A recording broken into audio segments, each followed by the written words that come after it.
겨울 초입, 북쪽 시골의 매서운 추위는 살을 에이는 듯했다. 하얀 서리가 길가에 가득 내려앉아 마을 어귀 작은 흙길을 하얗게 뒤덮었다. 바람은 나뭇잎 사이를 파고들며 메마른 속삭임으로 마치 하늘과 땅이 나누는 이야기처럼 들려왔다. 동안마을은 한강 옆에 자리 잡고 있었지만 가난은 여전히 낡은 지붕들을 무겁게 짓누르고 있었다.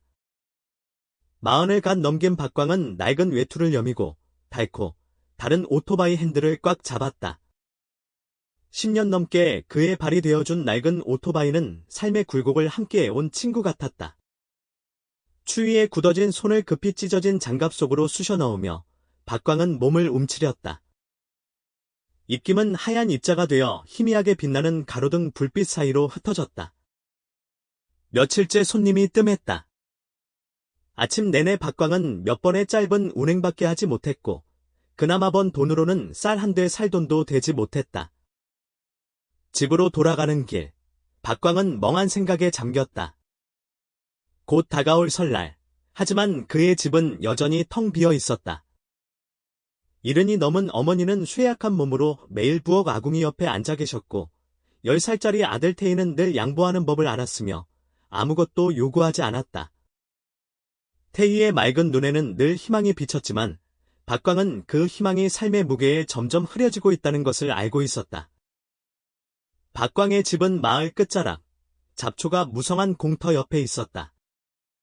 기울어진 기와지붕, 벗겨진 시멘트벽, 낡은 나무 창틀은 그의 삶처럼 여기저기 덧대어진 채 불안정하게 보였다. 마당에 들어서자 박광은 아궁이 옆에서 바느질하는 어머니의 모습을 발견했다. 깜박이는 불빛은 주름진 어머니의 얼굴을 비췄고 깊게 패인 주름은 희미한 불빛 아래 더욱 깊어 보였다. 태희는 낡은 책을 품에 안고 마루에 웅크리고 있었다. 학교에서 빌려온 낡은 책이었다. 아빠, 오셨어요. 태희는 고개를 들며 물었다. 춥지만 그의 목소리는 희망으로 빛났다. 응, 어서 들어가서 몸 녹여. 춥잖아. 박광은 아들의 머리를 쓰다듬으며 피곤함을 숨겼다. 박광은 부엌으로 들어가 저녁거리를 찾으려 했지만 작은 찬장에는 시든 채소와 몇 개의 고구마밖에 없었다. 박광은 한숨을 내쉬고 조용히 불을 지펴 묽은 죽을 끓였다.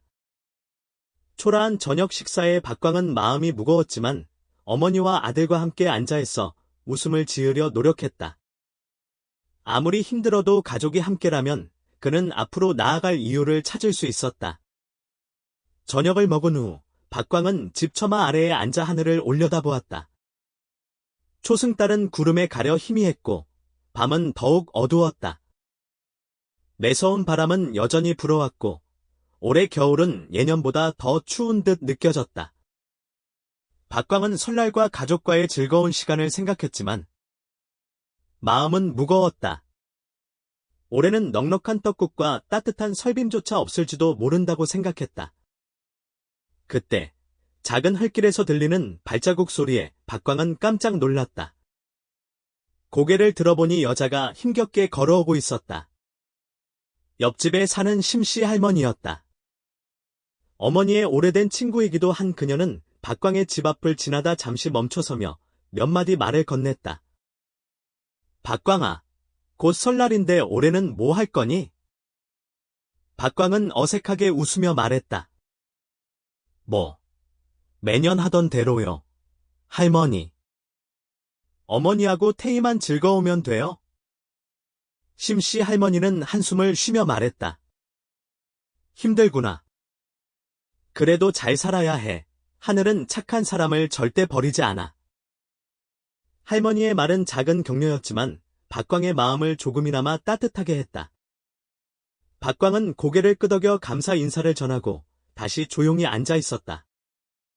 밤 10시가 다 되어갈 때쯤 박광은 잠자리에 들려다 멀리서 작은 형체가 가로등 희미한 불빛 아래로 걸어오는 것을 보았다. 낡은 삿갓을 쓰고 색이 바랜 보따리를 들고 힘겹게 걸어오는 노파였다. 박광은 노파가 자신을 향해 걸어오고 있다는 것을 알아차렸다. 그녀의 다리는 금방이라도 쓰러질 듯 위태로워 보였다. 할머니, 이런 시간에 어디 가세요? 박광은 걱정스러운 목소리로 다가가 물었다. 노파는 고개를 들었다. 그녀의 얼굴은 수척했고 흐릿한 눈빛은 피곤함에 젖어 있었다. 길을 잃었어. 집이 너무 멀어. 도저히 돌아갈 길을 모르겠네? 박광은 가슴이 먹먹해졌다. 그의 눈에는 노파의 모습이 쇠약하고 외로운 어머니의 모습처럼 보였다. 그는 이 추위에 노파를 혼자 둘 수 없었다. 할머니, 제가 모셔다 드릴게요. 걱정하지 마세요. 어서 타세요. 노파는 망설였지만 곧 고개를 끄덕였다. 박광은 노파를 오토바이에 태우고 조심스럽게 시동을 걸었다. 엔진 소리는 고요한 밤을 가르고 추운 공기를 갈랐다. 가는 길에 노파는 자신의 삶에 대해 이야기했다. 그녀의 목소리는 느리고 끊어졌지만 깊은 슬픔을 담고 있었다. 젊은이, 사람은 늙으면 자기가 시작한 곳으로 돌아가고 싶어지는 법이야. 박광은 그녀의 말을 전부 이해하지 못했지만 그녀의 말 속에 담긴 모호함과 고독을 느낄 수 있었다. 박광은 할머니의 눈을 보았다. 그녀는 마치 잃어버린 기억을 붙잡으려는 듯 멀리 앞을 바라보고 있었다. 짧은 여정이었지만 박광의 마음에는 설명하기 힘든 감정이 자리 잡았다. 오토바이가 산비탈에 있는 작은 집 앞에 멈추자 노파는 천천히 내리며 박광을 향해 힘없는 목소리로 말했다. 고맙네. 들어와서 차라도 한잔하고 가게. 부탁할 게 있네. 박광은 조금 놀랐지만 노파를 따라 집으로 들어갔다. 그는 이 만남이 자신의 삶을 영원히 바꿀 것이라고는 상상도 하지 못했다. 박광은 낡은 오토바이를 산비탈 작은 집 앞에 세웠다. 이끼로 뒤덮인 기와지붕, 낡고 얼룩진 벽은 마치 시간이 멈춘 듯 보였다. 주변은 고요했고 대나무 숲을 스치는 바람 소리만이 마치 하늘과 땅이 나누는 속삭임처럼 들려왔다. 박광은 오래된 집이지만 황폐한 느낌은 없다는 생각에 잠시 놀랐다. 노파는 떨리는 다리로 천천히 마당으로 들어섰지만 눈빛은 이상하리만치 차분했다. 들어오게, 젊은이. 날씨가 많이 춥네. 따뜻한 차라도 한잔 해야지. 노파는 부드러운 목소리로 고요한 공기를 깼다. 박광은 망설였지만 추위와 호기심에 노파를 따라 집 안으로 들어갔다. 집은 소박했지만 바닥은 깨끗했고 물건들은 적었지만 정돈되어 있었다. 방 한가운데에는 작은 나무 탁자가 놓여 있었고 탁자 위에는 낡은 주전자와 사기 찻잔이 놓여 있었다. 구석에는 낡은 평상이 놓여 있었고 그 위에는 누더기처럼 낡은 소미불이 있었다. 노파는 조용히 부엌 아궁이에 불을 지폈다. 깜박이는 불빛은 노파의 수척한 얼굴을 환하게 비췄다. 박광은 마루 한쪽에 놓인 등나무 의자에 앉아 노파를 바라보며 여러 생각에 잠겼다. 노파를 만난 순간부터 그는 무언가 특별하고 친근하면서도 미스터리한 느낌을 받았다. 할머니, 여기서 혼자 사세요? 박광이 물었다. 노파는 고개를 끄덕이며 박광에게 따뜻한 차를 따라주었다. 응, 혼자 사는 것도 이제 익숙해졌네? 박광은 차를 받았다. 따뜻한 김이 올라와 은은하지만 따뜻한 향기를 풍겼다. 그는 차를 한 모금 마셨다. 혀끝에 맴도는 쌉쌀한 맛이 온몸으로 퍼져나갔고 차가운 바깥 공기를 잊게 해주었다. 할머니 집은 너무 조용하네요. 저는 이 근처에 아무도 안 사는 줄 알았어요. 노파는 희미하게 웃으며 창밖을 바라봤다. 이 마을은 옛날엔 북적였지. 하지만 이제는 사람들이 떠나고 나만 남았네? 박광은 침묵했다. 그는 노파의 말에서 깊은 슬픔을 느낄 수 있었다. 박광아, 노파는 갑자기 박광의 이름을 불렀다. 박광은 자신이 이름을 말한 적이 없는데 놀랐다. 노파는 박광의 생각을 읽은 듯 말했다. 마을 사람들이 내 이야기를 하는 걸 들었네? 내 어머니가 내 이야기를 많이 하더라. 나는 가까이 살지만 나를 눈여겨보는 사람은 별로 없지. 박광은 놀랐다. 노파가 오랫동안 이 마을에 살았지만 고독한 삶 때문에 점차 마을의 일부에서 잊혀졌다는 것을 알게 되었다. 박광은 마음이 무거워졌다. 저에게 부탁하실 일이 있으신가요? 박광은 조심스럽게 물었다. 노파는 고개를 끄덕이며 자리에서 일어나 집 구석으로 갔다. 낡은 나무 찬장을 뒤져놨고 오래된 갈색 보따리를 조심스럽게 들고 나왔다. 탁자에 보따리를 내려놓고 열어보니 그 안에는 반듯한 모양의 쑥떡, 쌀, 그리고 빨간 봉투가 들어있었다. 정성스레 준비된 것 같았다. 이건 내가 마을 가난한 사람들에게 나눠주려고 만든 선물이야. 그런데 내가 너무 늙고 몸이 약해서 혼자서는 돌아다니기가 힘드네. 내가 이 선물들을 그들에게 나눠줬으면 좋겠네? 설날에 아무도 소외되지 않도록 말이야. 박광은 놀라움과 동시에 이해할 수 없는 눈으로 탁자 위에 놓인 보따리를 바라봤다. 할머니, 왜 남 주려고 그러세요? 할머니도 어렵게 사시잖아요. 노파는 인자하게 웃었다. 나는 소박하게 살아서 더 필요한 게 없어. 하지만 세상에는 너보다 더 힘든 사람이 많아. 박광은 보따리를 보며 내면의 갈등을 느꼈다. 자신도 힘들고 곧 다가올 설날의 집에는 아직 아무것도 준비하지 못했다. 노파의 부탁을 들어주는 것이 좋을까? 아니면 이 선물을 챙겨 어머니와 아들에게 주는 것이 좋을까? 노파는 박광의 생각을 읽은 듯 그의 어깨에 손을 얹고 따뜻한 목소리로 말했다. 얘야, 네가 나누면 하늘은 내게 더 많은 것을 주실 게다. 나누는 것이야말로 마음을 편안하게 하는 최고의 방법이지. 노파의 말은 따뜻한 물줄기처럼 박광의 가슴에 스며들었다. 그는 늙은 어머니와 태희, 그리고 어려움 속에서 살아가는 마을 사람들을 떠올렸다. 알겠습니다, 할머니. 제가 돕겠습니다. 박광은 고개를 끄덕였다. 그의 눈빛은 단단해졌다. 노파는 무거운 짐을 내려놓은 듯 환하게 웃었다. 내가 좋은 사람인 것을 알고 있었지. 아무 걱정하지 마라. 네가 하는 일들은 언젠가 내게 돌아올 거야. 박광은 오토바이에 조심스럽게 보따리를 묶었다. 밤은 더욱 추워졌지만 박광의 마음은 이상하리만큼 따뜻했다. 떠나기 전 박광은 노파를 바라봤다.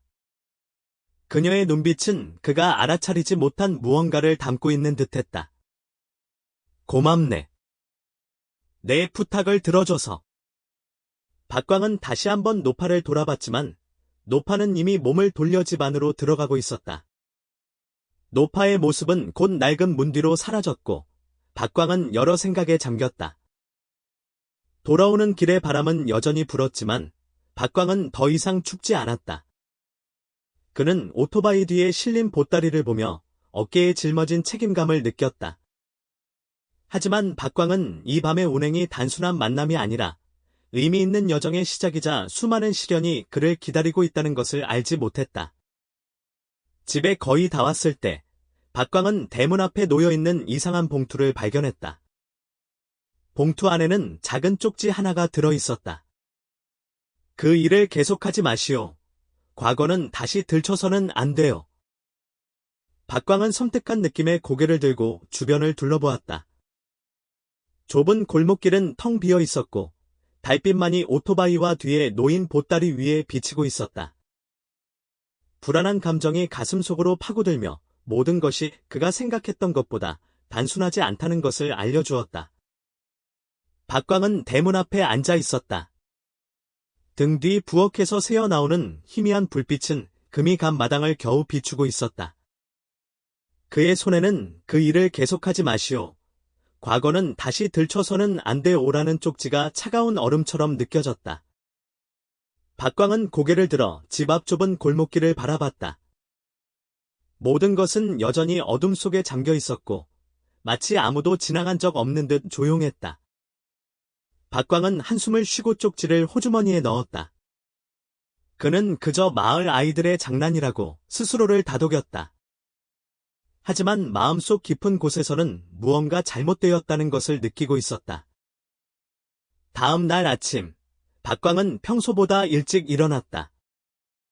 멀리서 들려오는 닭 울음소리와 옅은 새벽 안개가 마을을 감쌌다.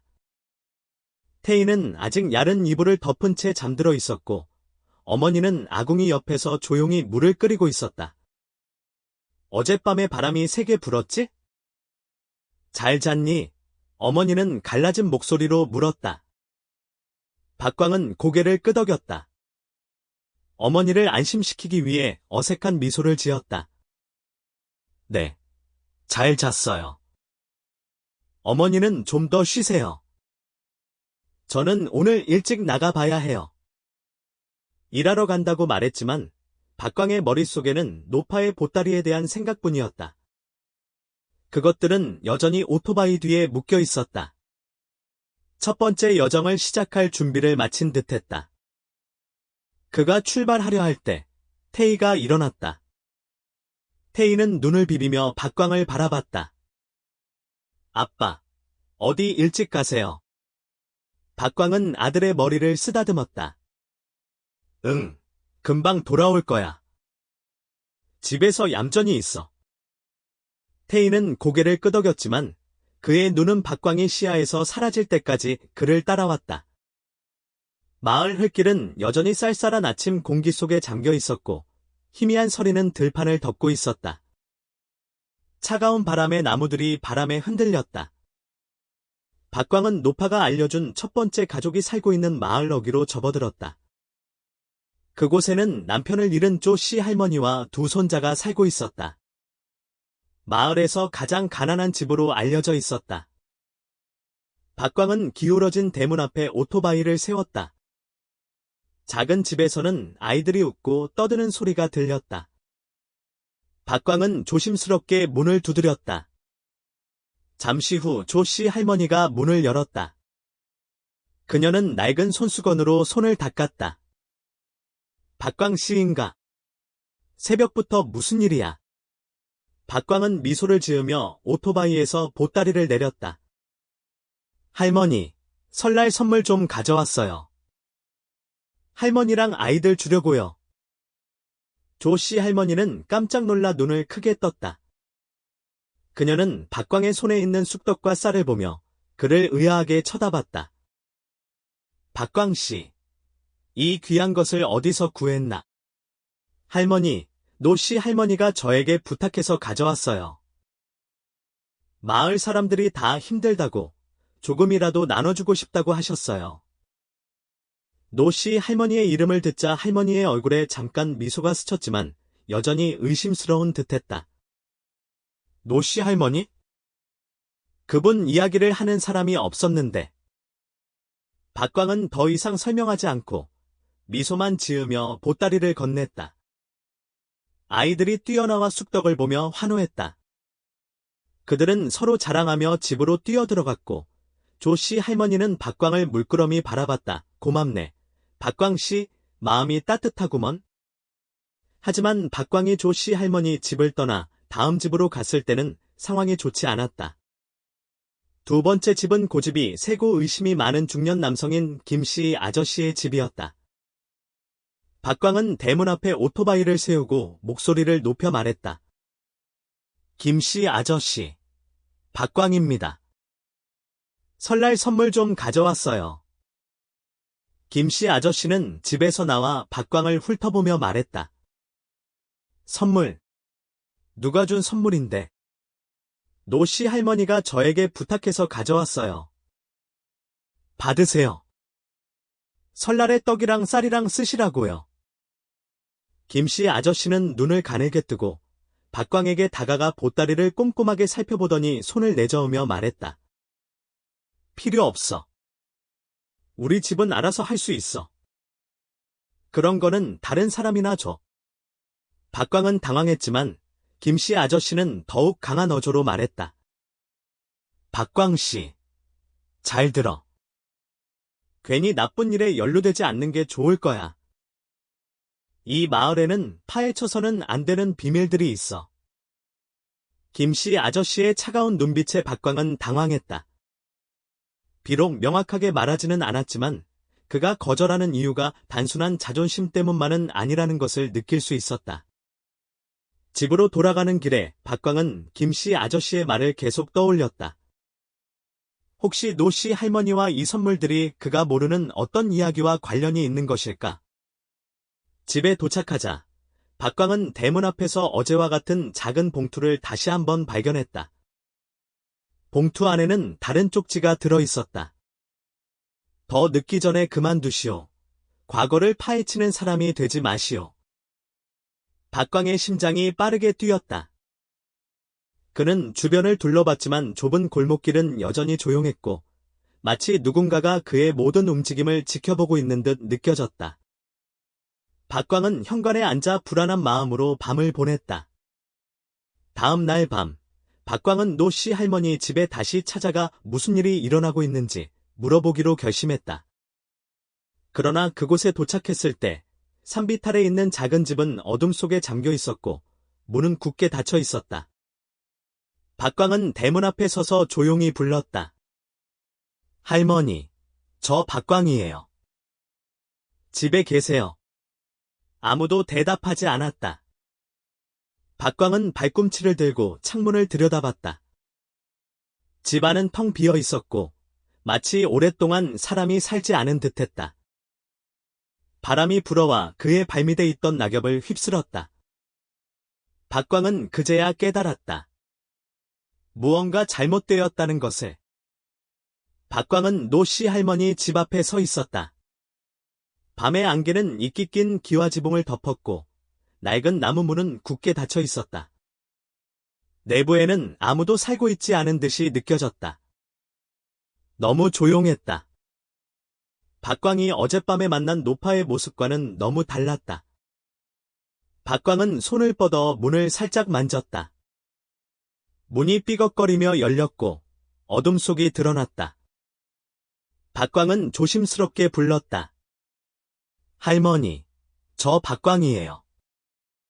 집에 계세요? 아무런 대답도 들리지 않았다. 박광은 낡은 집 안으로 들어갔다. 휴대전화 불빛은 벽에 난 틈을 비추었고 가구에 먼지가 쌓인 모습이 보였다. 낡은 주전자와 사기 찻잔은 마치 어제 저녁에 그가 떠났을 때와 같은 모습으로 놓여 있었지만 마치 아무도 방문하지 않은 듯 텅 비어 보였다. 바람이 불어 커튼이 흔들리며 낡은 문을 삐걱거렸다. 박광은 섬뜩한 기분에 몸을 떨었다. 그는 노파가 어제 앉아있던 평상으로 다가갔다. 낡은 소미불은 그 자리에 있었지만 할머니가 누워있던 흔적은 어디에도 없었다. 박광은 평상 끝에 앉아 불안감을 느꼈다. 내가 환상을 본 건가? 박광은 스스로에게 물었다. 아니야. 노파는 분명히 있었어. 선물도 오토바이 뒤에 그대로 있잖아. 그녀의 눈빛과 차분한 목소리가 여전히 생생해. 하지만 지금은 모든 것이 꿈처럼 느껴졌다. 다음 날 아침, 박광은 남은 선물을 마을의 가난한 사람들에게 나눠주기 시작했다. 하지만 의심은 점점 커져만 갔다. 박광이 마을 끝자락에 혼자 사는 박씨 할머니 집에 갔을 때 박씨 할머니는 박광이 왔다는 것을 확인한 후 바로 문을 열어주지 않았다. 박씨 할머니는 문 뒤에서 말했다. 박광씨, 나는 자네가 좋은 사람이라는 것을 알지만 더 이상 찾아오지 말게. 이건 자네가 상관할 일이 아니야. 하지만 이 선물은 노씨 할머니께서 나누어 주라고 하신 건데요. 문이 열리고 박씨 할머니는 박광의 눈을 바라보며 더욱 엄격한 목소리로 말했다. 우리 모두 노씨 할머니에게 고마워하지만 자네는 모르는 게 있어. 그냥 가만히 있는 게 더 나을 거야. 다시는 이러지 말게. 돌아가던 길에 박광은 기름을 사러 마을 시장에 들렀다. 기름을 넣고 있을 때 어제 선물을 거절했던 김씨 아저씨가 다가와 조용한 목소리로 물었다. 박광씨, 정말 노씨 할머니 만난 건가? 박광은 놀란 눈으로 고개를 끄덕였다. 무슨 일이라도 있나요? 김씨 아저씨는 사람들이 들을까봐 주변을 둘러보며 조용히 말했다. 만약 그 할머니가 정말 노씨 할머니라면 조심해야 할 거야. 이 마을 사람들은 모두 그분에게 빚을 졌지만 다시 떠올리고 싶어 하지 않아. 그날 밤, 박광이 마당에서 오토바이를 수리하고 있을 때 어떤 그림자가 대문 앞을 지나갔다. 박광은 급히 뛰어나갔지만 골목길은 완전히 텅 비어 있었다. 땅에는 하얀 봉투가 놓여 있었다. 박광은 봉투를 열어보았고 그 안에는 짧은 경고 문구가 적혀 있었다. 과거는 바꿀 수 없어. 더 이상 알아보지 마. 경고가 반복되자 박광은 오랫동안 멍하니 앉아 있었다. 마음속에 의문이 가득했다. 그는 고개를 들어 밤하늘을 올려다봤다. 달빛은 밝았지만 박광의 마음은 어두운 구름으로 가득 찬 듯 무거웠다. 박광은 이야기가 이제 막 시작되었다는 것을 직감했다. 그날 밤, 박광은 잠자리에 들지 못하고 천장을 바라보았다. 추위는 문틈으로 들어왔고 어두컴컴한 방은 더 음산해 보였다. 오늘 오후 대문 앞에 놓여 있었던 쪽지가 자꾸만 떠올랐다. 마치 글자들이 그의 마음속 깊이 새겨지는 듯했다. 과거는 바꿀 수 없어. 더 이상 알아보지 마. 박광은 몸을 뒤척이며 자리에서 일어났다. 박광은 조용히 처마 아래로 나왔다. 희미한 달빛 아래 그는 담배에 불을 붙였고 연기는 희미하게 올라와 골목길을 감싸는 안개 속으로 사라졌다. 누가 그를 막으려고 하는 것일까? 노씨 할머니에게는 무슨 일이 있었던 것일까? 왜 마을 사람들은 노씨 할머니에 대한 이야기를 두려워하는 것일까? 질문은 박광의 머릿속을 맴돌았지만 답을 찾을 수 없었다. 멀리서 들리는 부엉이 울음소리에 박광은 깜짝 놀랐다. 바람이 불면서 낡은 대문이 열렸고 박광은 순간적으로 들판 너머에 어떤 그림자가 스치는 듯한 느낌을 받았다. 하지만 다시 자세히 보니 그저 하얀 안개일 뿐이었다. 내가 너무 예민한 건가? 박광은 스스로에게 물었지만 여전히 불안감은 가시지 않았다. 다음 날 아침, 박광은 노씨 할머니가 살았던 산비탈에 있는 작은 집으로 향했다. 그의 심장은 오토바이 바퀴처럼 빠르게 뛰었고 마음속은 궁금증과 불안함으로 가득했다. 그곳에 도착한 박광은 어제처럼 문 앞에 오토바이를 세웠다. 집은 여전히 조용했지만 박광은 대문이 조금 열려있다는 것을 알아차렸다. 마치 누군가가 먼저 들어간 듯했다. 박광은 마당으로 들어섰다. 차가운 기운이 등을 타고 흘렀다. 박광은 천천히 문을 밀었다. 집안은 텅 비어 있었지만 어제는 먼지가 쌓여있던 나무 탁자 위에 하얀 봉투 하나가 놓여 있었다.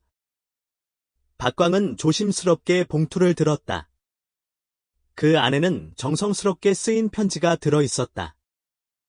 저의 부탁을 들어주셨다면 계속해주세요. 하지만 꼭 알아야 합니다. 모든 사람이 진실을 원하지는 않아요. 이 선물은 그녀의 마음이지만 동시에 수년 동안 감춰온 비밀을 담고 있어요. 진실을 묻으려는 사람들을 조심하세요. 편지 끝에는 노씨 할머니의 이름이 빠르게 흘려 쓰여 있었다. 박광은 편지를 꽉 쥐었다. 그의 머리는 복잡해졌고 편지를 읽을 때마다 마음이 무거워졌다. 비밀이라니? 누가 노씨 할머니의 선한 마음을 숨기려고 하는 것일까? 박광은 마당에 놓인 나무 의자에 앉았다. 그의 시선은 마당을 향했다. 그는 여기서 멈출 수 없다는 것을 알았다. 노파와의 약속을 저버릴 수 없었다. 그날 오후, 박광은 남은 선물을 다 나누어 주기로 했다. 이번에는 서쪽 들판 옆에 혼자 사는 낡은 김씨 할머니 집에 갔다. 박광이 도착하자 굽은 허리로 김씨 할머니가 문을 열었다. 할머니, 제가 선물 좀 가져왔어요. 김씨 할머니는 떨리는 손으로 문을 잡고 힘겨운 목소리로 말했다. 박광씨, 들어와서 차라도 한잔하고 가게. 박광은 선물을 식탁 위에 올려놓았다. 김씨 할머니는 그 앞에 앉았고 그녀의 눈은 쑥떡과 쌀을 향했다. 노씨 할머니가 아직도 나를 잊지 않으셨구나. 그녀의 목소리는 눈물이 글썽였다. 네. 할머니는 마을 사람들에게 선물을 나누어 주고 싶어 하셨어요. 몸이 아프셔서 저에게 부탁하셨어요. 그 말을 듣자 김씨 할머니는 말을 멈추고 불안한 눈빛으로 박광을 바라봤다. 박광씨, 꼭 알아야 할 일이 있어. 우리 마을은 노씨 할머니에게 빚이 많지. 하지만 그 사실을 다시 듣고 싶어 하지 않아. 옛날 일은 그냥 묻어두는 게 좋을지도 몰라. 김씨 할머니는 말을 멈추고 마치 누가 엿듣는 듯 주변을 둘러보았다. 노씨 할머니에게 선물을 받았다는 것을 절대 다른 사람에게 말하지 마세요. 그들은 그걸 원하지 않을 거예요. 그날 밤, 박광은 집으로 돌아오는 길에 복잡한 생각에 빠져 있었다. 김씨 할머니의 말은 그의 호기심을 더욱 자극했다. 마치 노씨 할머니는 단순한 마을의 선한 사람이 아니라 아무도 말하길 꺼려하는 비밀을 알고 있는 듯했다. 저녁 식사를 마치고 박광이 오토바이를 수리하고 있을 때 태희가 작은 쪽지 한 장을 들고 뛰어왔다. 아빠, 누가 이거 대문 앞에 놓고 갔어요. 박광이 쪽지를 열어보니 이번에는 다른 메시지가 적혀 있었다. 네가 가는 길은 결코 쉽지 않을 것이다. 일단 시작된 일은 되돌릴 수 없으니? 박광은 두려웠지만 굴복하지 않기로 결심했다. 다음 날 아침, 박광은 마을에서 가장 나이가 많고 마을 사정에 밝은 동네 어른 박씨 아저씨를 찾아갔다. 그는 박씨 아저씨에게 노씨 할머니에 대해 궁금한 것들을 물어보았다. 도대체 노씨 할머니에게 무슨 일이 있었던 건가요? 왜 마을 사람들이 그렇게 두려워하는 거죠? 박씨 아저씨는 차를 따라주며 깊은 눈빛으로 박광을 바라보았다. 박광씨, 노씨 할머니는 좋은 분이었지. 모두가 다 알고 있어. 하지만 자네는 모르고 있을 거야. 옛날에 노씨 할머니는 마을에서 가장 부유한 사람이었지. 하지만 마을 사람들이 고난에 빠졌을 때 그녀는 모든 것을 팔아 그들을 도왔지. 박광은 박씨 아저씨의 이야기에 귀를 기울였다. 어려운 사람들을 돕기 위해서 노씨 할머니는 많은 돈을 빌렸고 모든 재산을 팔았지. 더 이상 줄 돈이 없을 때 많은 사람이 그녀에게 등을 돌렸지. 심지어 어떤 사람은 그녀의 친절을 이용하고 감사하지 않았지. 박광은 말을 잃었다. 그 모든 고통이 그의 눈앞에 펼쳐지는 듯했다. 박광씨, 노씨 할머니는 외롭게 돌아가셨지만 그녀의 마음은 여전했어. 마을의 가난한 사람들에게 선물을 나눠달라고 부탁했지. 그녀는 누구도 원망하지 않았어. 박광은 박씨 아저씨의 말에 감동했다. 알겠습니다. 제가 노씨 할머니의 뜻을 이루겠습니다. 박씨 아저씨는 고개를 끄덕이며 말했다. 잘했네. 박광씨 때로는 사랑과 관용이 세상을 변화시키는 유일한 길이지. 아침 햇살 아래 박광은 박씨 아저씨 집을 나섰다. 그의 어깨는 무거웠지만 두 다리는 결의에 차 있었다. 박씨 아저씨의 이야기는 박광에게 노씨 할머니와 이 선물에 대한 숨겨진 비밀을 더욱 알려주었다. 마을길을 따라 걸어가던 박광은 마을 사람들이 자신을 보는 눈빛이 달라졌다는 것을 깨달았다. 더 이상 호기심이나 걱정스러운 시선이 아니라 존경과 감탄이 섞인 듯한 시선이었다. 어떤 사람들은 고개를 숙여 인사를 했고 어떤 사람들은 그저 조용히 바라봤다. 이제 사람들이 이해하기 시작한 걸까? 박광은 생각했다. 어느 날 오후, 박광은 마을 끝자락 작은 강가에 멈춰 섰다. 강은 구불구불 흐르고 대나무 숲이 강에 비치고 있었다. 이곳에서 박광은 노씨 할머니의 집을 분명하게 볼 수 있었다. 그 집은 황량한 공터에 외로이 서 있었고 마치 아무도 기억하고 싶어 하지 않는 과거의 단편처럼 보였다. 태희가 손에 들꽃을 한 알음 들고 뛰어왔다. 아빠, 이거 예뻐요. 태희가 꽃을 들어올리며 눈을 반짝였다. 박광은 미소를 지으며 아들의 머리를 쓰다듬었다. 예쁘다. 우리 노 시할머니 집에 가져다 놓을까? 태희는 고개를 끄덕였다. 박광과 태희는 함께 좁은 길을 따라 집으로 걸어갔다. 그들이 그곳에 도착했을 때 박광은 낡은 대문 앞에 멈춰섰다. 저녁 바람이 불어와 문이 살짝 움직였다. 박광은 문을 열고 태희를 이끌고 안으로 들어갔다. 집 안은 조용했지만 저녁 햇살 아래에서는 왠지 따뜻하게 느껴졌다. 마치 두 사람의 존재가 그곳에 생기를 불어넣은 듯했다. 태희는 창턱에 꽃을 놓고 노씨 할머니에게 작게 인사를 했다. 박광은 낡은 평상에 앉아 노씨 할머니가 앉아 차를 내놓았던 탁자를 바라봤다. 보따리 안의 마지막 물건은 탁자 위에 놓여 있었다. 아직 한 번 더 남았구나. 박광은 자리에서 일어나 조심스럽게 오토바이에 보따리를 묶었다. 떠나려던 순간 박광은 탁자 위에 놓인 낡은 등잔 뒤에 액자에 끼워진 낡은 사진을 발견했다. 사진 속에는 세 사람이 있었다. 젊은 노파와 남자, 그리고 10살쯤 되어 보이는 어린 소년. 박광은 사진을 집어들었다. 시간을 거슬러 올라간 듯 그녀의 젊은 시절의 얼굴이 보였다. 그녀는 미소를 지으며 온화한 눈빛으로 액자 안을 가득 채우고 있었다. 아빠, 누구예요? 태희는 호기심 가득한 눈으로 사진을 바라보았다. 노씨 할머니 젊었을 때 모습이란다. 태희는 고개를 끄덕였지만 곧 의아한 듯 물었다. 왜 할머니는 가족이랑 같이 안 살고 혼자 살아요? 박광은 침묵했다. 태희의 질문은 그의 마음속 깊은 곳을 후벼 팠다. 노파는 무슨 이유로 홀로 이 집에서 마지막 생을 보냈을까? 그날 밤, 박광은 노파의 어린 시절 친구였던 고 씨 아저씨를 찾아갔다. 고 씨 아저씨의 집은 강둑 근처에 있었고 마을에서 멀지 않은 곳에 자리 잡고 있었다. 박광이 도착하자 고 씨 아저씨는 저녁 노을을 바라보며 평상에 앉아 있었다. 고 씨 아저씨, 박광입니다. 노 씨 할머니에 대해 물어볼 것이 있어서요. 노 씨 할머니의 이름을 듣자 고 씨 아저씨는 잠시 놀란 표정을 지었지만 곧 박광을 평상에 앉게 했다. 노 씨 할머니 말인가? 그분 이야기를 꺼내는 사람이 없어진 지도 오래됐지. 그래도 나는 알고 있어. 누군가, 자네 같은 사람이 언젠가 그 이야기를 다시 꺼낼 거라는 것을. 고 씨 아저씨는 먼 곳을 바라보며 과거를 회상했다.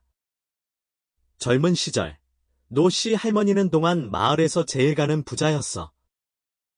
큰 가게를 운영했고 남편은 선생님이었지. 마을 사람들에게 존경받는 가족이었어. 하지만 큰 홍수가 모든 것을 쓸어버렸지. 집은 무너지고 남편은 홍수 속에서 실종되고 말았지. 할머니는 아들과 함께 남겨졌어. 홍수가 난 뒤 할머니는 모든 재산을 다 팔아서 마을 사람들을 도왔지. 돈을 꿔주고도 안 받으면서 하지만 가난한 사람은 은혜를 쉽게 잊는 법인가 봐 할머니가 도와달라고 요청했을 때 많은 사람은 등을 돌렸지. 심지어 어떤 사람들은 자신들의 불행을 그녀 때문이라며 비난했지. 몇 년 뒤 할머니의 아들은 멀리 떠났고 연락이 끊겼어. 그때부터 할머니는 혼자 남아서 돌아가실 때까지 그렇게 살았지. 박광은 말을 잃었다. 모든 것이 이해되기 시작했다. 그렇다면 제가 받은 협박 편지는 누가 보낸 것일까요? 왜 그들은 제가 선물을 나눠주는 것을 막으려고 했던 거죠? 고 씨 아저씨는 잠깐 침묵하더니 조심스럽게 말을 이었다. 젊은이, 사람은 자신이 잊고 싶어 하는 것을 기억하기 싫어하는 법이야. 아마도 그런 편지를 보낸 사람은 할머니에게 빚을 진 사람 중 하나겠지. 그들은 자네의 존재가 과거를 일깨우고 죄책감을 느끼게 할까 두려워하는 걸 거야. 돌아가는 길, 고씨 아저씨의 말은 박광의 머릿속에서 계속 맴돌았다. 그는 단순히 선물을 나눠주는 것뿐만 아니라 노씨 할머니에게 등을 돌렸던 사람들의 양심을 일깨우고 있다는 것을 깨달았다. 집에 도착했을 때 박광은 대문 앞에 놓인 또 다른 봉투를 발견했다. 봉투 안에는 쪽지 대신 사진 한 장이 들어 있었다. 그것은 노씨 할머니와 남편, 아들이 함께 찍은 가족 사진이었다. 사진 속에서 노씨 할머니는 환하게 웃고 있었다. 박광은 사진을 바라보며 노씨 할머니의 슬픔과 사랑을 동시에 느꼈다. 그는 다시 결심했다. 누구도 노씨 할머니의 마음을 묻어버리도록 내버려 두지 않겠다고. 그날 밤, 박광은 잠들지 못했다. 노씨 할머니의 기억이 그의 마음속에서 생생하게 살아났다. 그는 그녀의 마음을 알 수 있었다. 그녀의 사랑과 아픔을. 다음 날 아침 박광은 일찍 일어나 마지막 남은 선물을 들고 마을 사람들에게 찾아갔다. 모든 집을 방문했고 누구도 빠뜨리지 않았다. 몇몇 사람들은 그를 외면했지만 박광은 묵묵히 선물을 전달했다. 마지막 선물을 나눠주고 박광은 태희를 바라보며 희미하게 웃었다. 태희야. 다른 사람을 돕는 것은 절대 헛된 일이 아니야. 그들이 받아들이든 안 받아들이든 우리 마음이 편안하면 된단다. 태희는 고개를 끄덕이며 아버지의 손을 잡았다. 돌아오는 길, 두 사람의 그림자는 해가 비치는 흙길 위에 길게 늘어졌다. 박광은 태희와 함께 저녁 노을이 지는 곳으로 걸어갔다. 낯익은 마을길은 끝없이 펼쳐져 있었지만 그는 무거운 마음을 떨쳐버릴 수 없었다. 그는 홀로 남겨진 노씨 할머니의 이야기가 마음을 아프게 했다. 마을 골목에 들어서자 박광은 대문 앞에 어떤 남자가 기다리고 있는 것을 발견했다. 그는 선물을 거절했던 김씨 아저씨였다. 김씨 아저씨는 팔짱을 끼고 긴장한 듯 보였다. 박광은 서둘러 다가갔다. 태희는 아버지의 손을 잡고 낯선 분위기에 긴장한 듯했다. 무슨 일이세요, 아저씨? 여기서 왜 기다리세요? 김씨 아저씨는 숨을 고르며 눈빛을 돌려 보따리를 보았다. 박광씨, 당신 정말 노씨 할머니를 만난 건가? 내가 꼭 물어봐야겠어. 박광은 갑작스러운 질문에 놀랐지만 진실을 이야기했다. 제가 할머니께 설날 선물을 전달해 달라는 부탁을 받았어요. 노씨 할머니가 절 만나주셨어요. 김씨 아저씨는 침묵한 채로 불안한 눈빛을 보였다. 자네? 노씨 할머니가 분명히 그 자리에 있던 게 맞나? 분명히. 그는 떨리는 목소리로 되물었다. 박광은 확신에 찬 목소리로 대답했다. 할머니는 아주 건강하고 멀쩡해 보였어요. 제가 어떻게 착각할 수 있겠어요? 김씨 아저씨는 어색하게 웃으며 고개를 저었다. 모르겠군. 박광씨, 노씨 할머니는 2년 전에 이미 돌아가셨네? 박광은 말을 잃었다. 박씨 아저씨와 김씨 할머니의 말이 그의 머릿속을 맴돌았다. 박광씨, 자네가 정말로 그분을 만난 거라면 조심하는 게 좋을 걸세. 마을 사람들 모두가 그 할머니에게 빚을 졌지만 누구도 다시 떠올리고 싶어 하지 않거든. 박광은 굳은 표정으로 말했다. 아저씨, 왜 그렇게 말하세요? 노씨 할머니는 마을 사람들을 위해 모든 것을 내놓았던 좋은 분이셨어요. 김씨 아저씨는 한숨을 내쉬며 시선을 피했다. 그냥 알아두는 게 좋을 거야. 과거를 파헤치는 건 위험하니까. 집으로 돌아온 박광은 차분하게 상황을 정리하기 시작했다. 진실은 무엇일까? 노씨 할머니는 정말로 돌아가신 걸까? 그렇다면 그가 만난 사람은 누구였을까? 그리고 그가 받았던 선물은, 메시지는 대체 무엇을 의미하는 것일까? 박광의 머릿속은 점점 더 복잡해졌다. 그날 밤, 박광은 방에 누워 천장을 바라봤다. 모든 것이 미스터리였고 그가 만났던 할머니가 진짜 누구인지 알 수 없었다. 답을 찾을 수 없는 혼란 속의 밤은 깊어갔다. 그때 박광은 대문 밖에서 무언가 부딪히는 소리를 들었다. 그는 급히 밖으로 나가 주변을 둘러보았지만 어두운 밤길은 텅 비어 있었다. 하지만 대문 앞에는 하얀 봉투가 놓여 있었다. 박광은 봉투를 열어보았다. 이번에는 짧은 문장만이 적혀 있었다. 과거는 바꿀 수 없어. 더 이상 알려고 하지 마. 박광은 무거워진 마음으로 봉투를 쥔 채 집에 들어갔다. 도대체 누구일까? 왜 그들은 그가 진실을 찾으려 하는 것을 막으려고 하는 것일까? 노씨 할머니는 정말로 이 세상을 떠난 걸까? 모든 것이 의문투성이었다. 다음 날, 박광은 산비탈에 있는 낡은 집을 다시 찾기로 결심했다. 그는 마음속으로 노파를 만날 수 있기를 바랐다. 그러나 그가 그곳에 도착했을 때, 낡은 집은 어두컴컴했고 적막함만이 감돌고 있었다.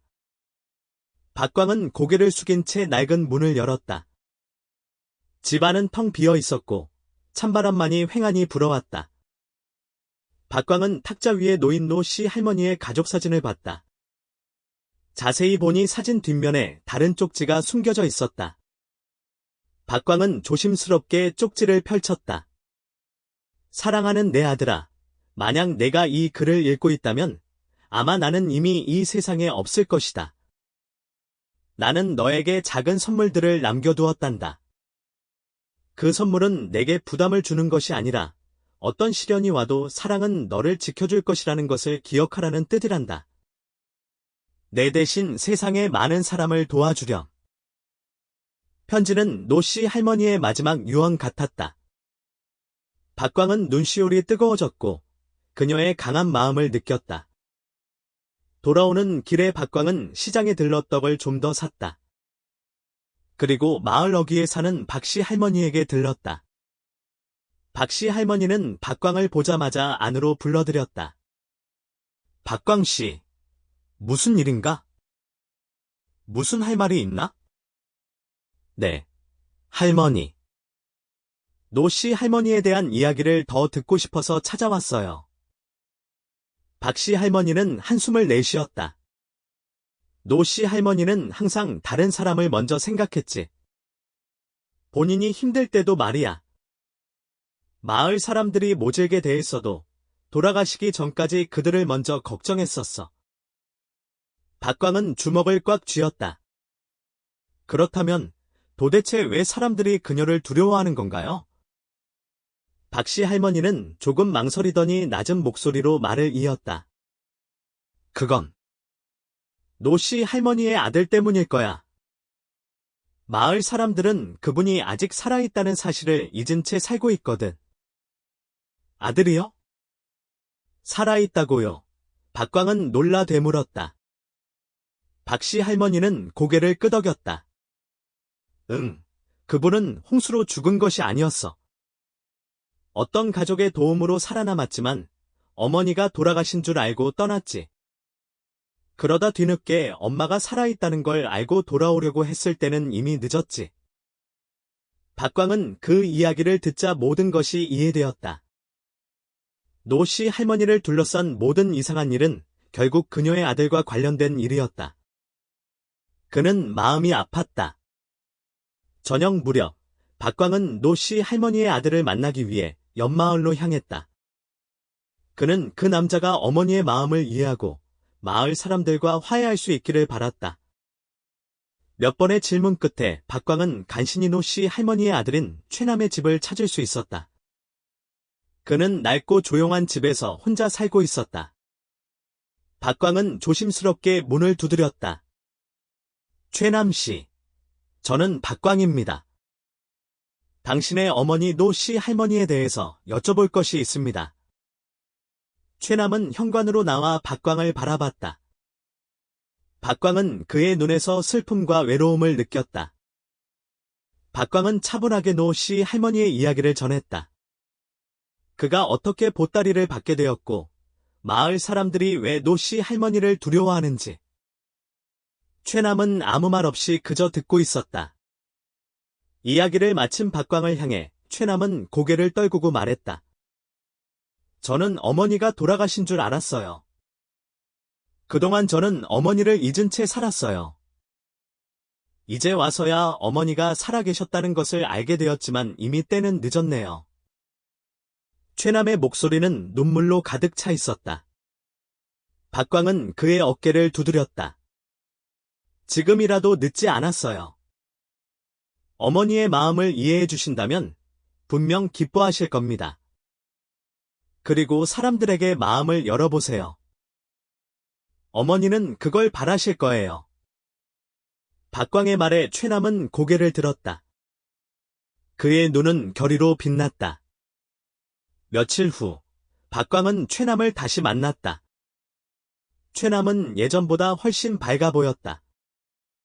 그들은 함께 노씨 할머니의 집으로 향했다. 최남은 그곳에서 향을 피웠고 그의 얼굴에는 눈물이 흘렀다. 하지만 그의 마음은 평온해 보였다. 마을 사람들도 집 앞에 모여 그를 바라보았다. 그들의 눈에는 죄책감과 슬픔과 동시에 화해의 빛이 보였다. 박광은 그 모습을 보며 한숨을 내쉬었다. 그는 그날부터 노씨 할머니를 위한 작은 선행을 계속했다. 마을 사람들은 박광의 행동에 감동했고 그들도 하나둘씩 나눔에 동참하기 시작했다. 마을에는 점차 따뜻한 온기가 돌기 시작했고 서로를 돕고 이해하는 마음이 생겨났다. 저녁이 되자 박광은 집으로 돌아갔다. 대문 앞에는 또다시 쪽지가 놓여 있었다. 그는 종이를 열었다. 당신 덕분에 마을에 평화가 찾아왔고 우리는 다시 하나가 될 수 있었습니다. 감사합니다. 박광은 밤하늘을 올려다보았다. 달은 밝게 빛나고 있었고 텅 비어있던 그의 마음에는 따뜻함으로 가득 찼다. 박광은 노씨 할머니가 자신에게 준 선물은 단순히 떡과 쌀이 아니라는 것을 깨달았다. 그것은 사랑과 용서, 그리고 나눔의 마음이었다. 그는 이제 그것을 마을 사람들에게 나누어 주고 있었다. 다음 날 아침, 박광은 노씨 할머니의 집을 다시 찾아갔다. 그곳은 더 이상 텅 비어 있지 않았다. 그곳에는 아이들의 웃음소리가 울려 퍼졌고 따뜻한 불빛이 창문으로 새어나왔다. 노씨 할머니는 더 이상 이 세상에 없지만 그녀의 사랑은 여전히 마을을 감싸고 있었고 그 마음을 이어받은 박광은 그녀의 뜻을 계속 이어나갈 것이다. 겨울은 지나고 따뜻한 봄이 왔지만 노씨 할머니가 시작했던 따뜻한 마음은 여전히 계속 이어지고 있었다. 박광은 그 마음을 계속 이어나가며 그의 삶을 더욱 풍요롭고 의미 있게 만들었다.